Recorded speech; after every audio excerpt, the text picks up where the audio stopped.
Chorus Niagara takes to the stage May 3rd to perform Dvorak's moving and seldom heard Requiem. It was written late in his career, and as a result of that, he started experimenting with different kinds of musical ideas. The work is very symphonic in nature. It's not like most oratorios. You have a chorus and then an aria, another chorus, another duet. It's all what we call through composed, that the ideas interweave and interreact and overlap with each other. And in that respect, it's terribly dramatic. It's very intense. It keeps growing and growing and growing until the culmination at the end. Of course, that's one of the great challenges of the work, because that means the chorus has to actually pay attention all the time. When they're not singing, they have to be terribly alert, right in the mood, right in the moment, so that they're right ready for that next little magic 5 bars they may have, or 20 bars. But they won't have 700 bars all at once and then sit down. So it has its musical challenges. It has wonderful colors, the work. You know, it was written in 1890. He had the influences of Wagner. You hear moments of Wagner, you hear moments of Schubert, because of his background, of course, in Czechoslovakia at the time, or I should say the Hungarian Empire. There's elements of Rachmaninoff, Russian feeling, Orthodox, Slavic. There's so many different colors and nuances that makes it really very exciting and very unique for the oratorio repertoire.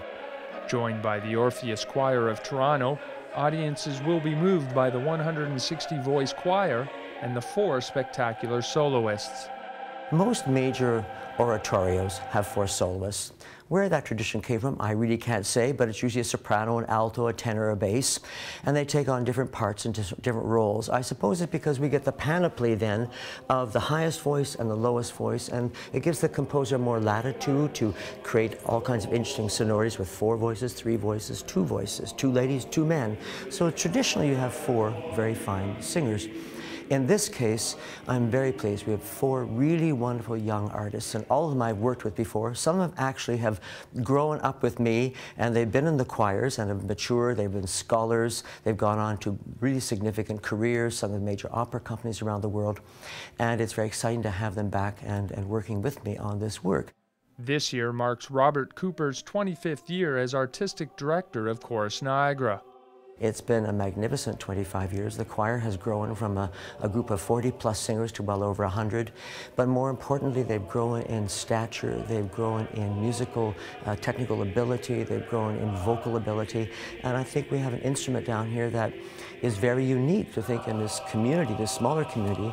You have a vocal instrument which is becoming as polished as it is. And we can only say that because we've been affirmed by various arts councils and the kind of grants and support we receive, that they too are sort of impressed. They're surprised that something like this can be down here in the Niagara region. All that to say that you don't have to go to Toronto to hear great music making. This performance is a once in a lifetime. You know, it's only been performed once before in Canada, in the early 1960s by the great Czech maestro Karl Ančerl. Never been performed since. And if audiences want to hear it, and I hope they will really want to come out and hear this magnificent piece on Saturday, May the 3rd at the Cathedral of St. Catherine of Alexandria here in downtown St. Catharines at 7:30. The tickets are going fast, so I hope they'll get online to the Brock box office or come to the door and we'll squeeze you in somehow and hear this magnificent choir of Chorus Niagara and the Orpheus Choir of Toronto, 160 singers strong, magnificent solo quartet, and the Talisker Players Orchestra. I think they'll walk away from the performance moved, touched, and very thankful that they had this experience.